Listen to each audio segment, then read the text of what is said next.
Welcome to The Explainer. Look, today we're diving straight into something that is just deeply unsettling. We're analyzing a series of chilling claims along with some really bizarre physical evidence from a completely abandoned plot in a neighborhood known as Khuda Ki Basti. We're going to carefully break down exactly what the residents say happened here and really explore the source material that documents this modern, real-life mystery.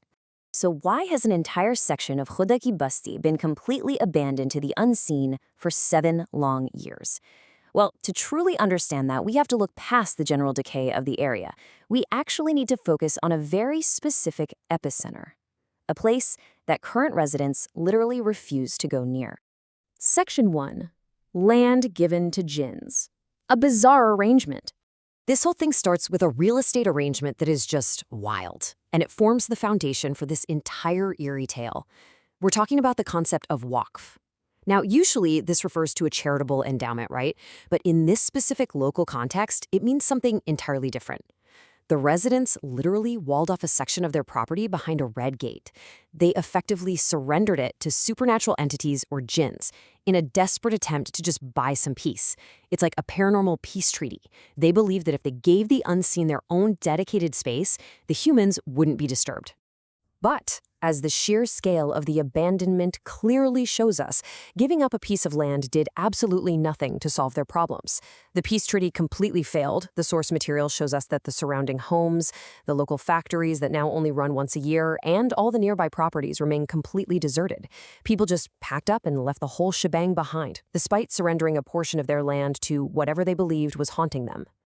Section 2. Echoes of the Unseen. Terrifying Sounds. Okay, let's look at the specific sensory experiences that current and former residents claim actually forced them out of their homes. The source material is incredibly rich with these auditory claims. Residents describe an environment where the unseen was constantly making its presence felt. They report hearing the sharp, distinct jingling of gungrus, traditional anklets, just echoing in completely empty rooms. They talk about hearing the disembodied voices of women having casual conversations right next to them. Then there are claims of heavy footsteps marching up the stairs in the dead of night, doors swinging open and slamming shut all on their own, and this constant, heavy, oppressive feeling of just being watched. And just listen to this quote from a local resident. "When we are sleeping at night, it feels like someone is coming upstairs. You can hear the sound of footsteps, of slippers walking." This really hits the nail on the head regarding the severe psychological toll. The fear wasn't just some vague, creepy feeling. It was visceral. It was constant. Imagine trying to get some sleep, knowing for a fact your house is empty, but clearly hearing the slapping sound of slippers walking up your stairs. The residents were forced to live in this state of absolute, suspenseful terror. It completely makes sense why so many just abandoned their properties. Section 3. A family's tragic loss. The physical toll. Moving beyond just the terrifying sounds, the source reveals a much darker physical toll on one specific family who lived right next to that walled-off property. According to the father, the tragedy kicked off when their totally healthy infant daughter became inexplicably weak overnight, literally overnight. She was found dried up and making unnatural sounds the very next morning.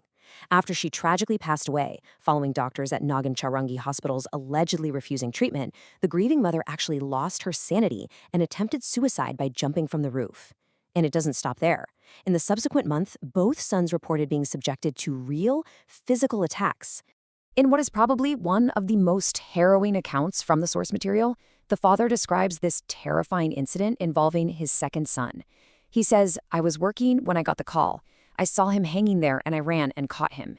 He was out doing manual labor, got a frantic call, rushed back, and found his young son literally dangling dangerously from the edge of the roof by his hands. He had to physically sprint to catch his kid before he fell."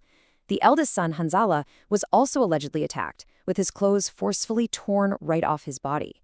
These events rapidly transformed what was supposed to be a safe family home into an absolute nightmare. Section 4. Scholars flee in fear. Deepening the mystery. So desperate for some kind of help, the family turned to religious experts. The father claims to have brought in at least three different religious scholars, locally known as alims.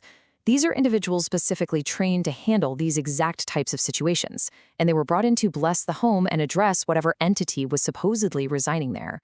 The community even attempted what we can call a madrasa project to rehabilitate the space. The intended purpose was actually really beautiful, to purify the area by establishing a madrasa, bringing in life, children, learning, and continuous religious recitation.